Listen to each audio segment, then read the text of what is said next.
Iman here from Design by Iman, and welcome back to Lucky Lynd Part 2, which is going to be talking all about the kitchen, the mudroom, and the pantry. I'm so excited to show you what this place is all about. It's a brand new build in Mississauga, Ontario. Let's jump right in. When the clients came to me with the floor plan, we were able to move some things, but not all things. We were definitely limited to the width of the house and some of the window positions.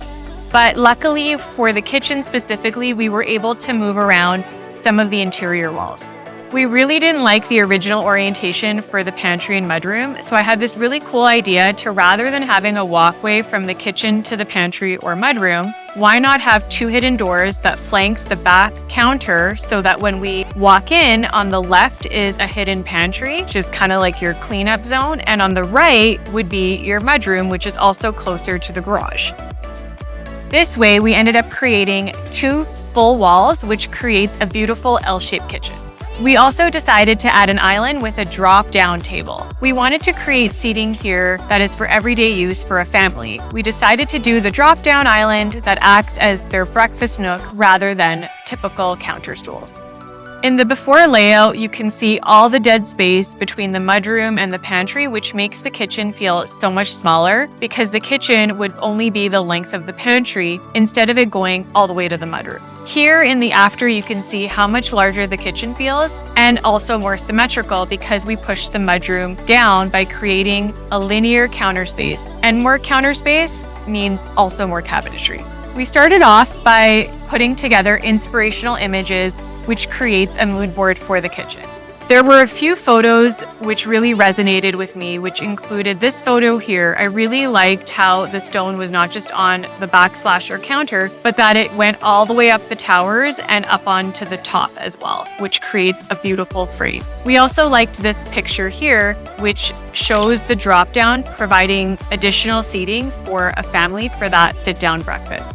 I really liked this idea of having balls or spheres somewhere. I had seen the concept, I think on Instagram, and I didn't know how I was going to incorporate it into this kitchen, but I really wanted to make sure that we used it. Next, we started on elevations, which really allowed us to figure out what material was going to go where, and as well as the layout of the kitchen.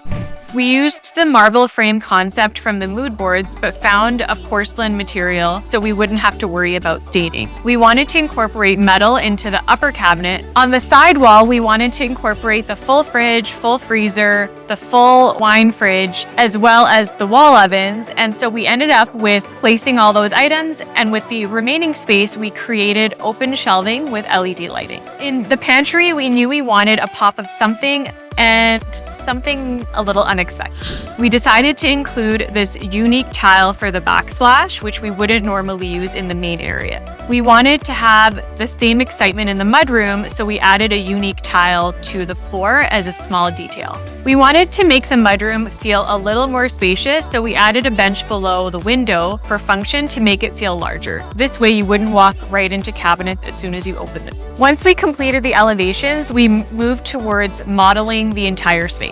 This was super helpful to understand how all of the corners and some elements that were more difficult to understand in 2D would work together. This is where we added the spheres under the island and the lighting with the balls, which matched that ball sphere theme. We got a really good understanding of the island and how we wanted it to be constructed. Thickness of the island, the furniture placement, and any other three-dimensional elements were really depicted well in the model. This gave us a better understanding of the space and how it would come together. To better visualize the space, we turned those models into a higher quality render so we could really see how the space felt.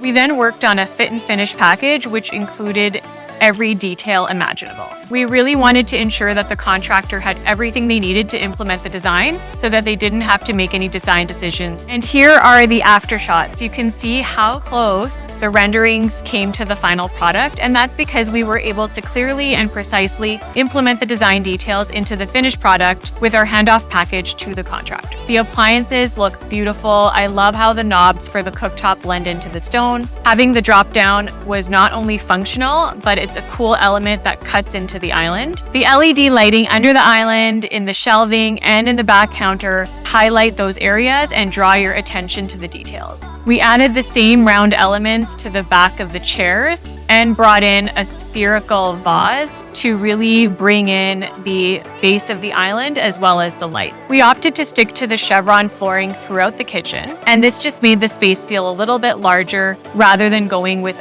yet another material. The effect of the hidden doors really makes the kitchen feel next level, and it really feels like you're a part of a James Bond movie. Having the pantry as the messy area is super convenient. I love how the gold turned out. There is so much added shelving, and it makes it so easy and nice to entertain with the added sink and dishwasher. The mudroom also feels functional because we're hiding all of the mess with the coats, shoes, and dirt that you bring in from the garage. With new builds, they really do require a lot of attention to detail. It's not a renovation, and you can be so much more creative. So I think this kitchen really turned out to be next level because we were really able to create everything from scratch. I'm so thrilled with how it turned out, and my clients are thrilled because they can entertain in this gorgeous space. I can't wait to show you the rest of the space, so tune in to the third video of Lucky Lynd, and we'll see you on the next video.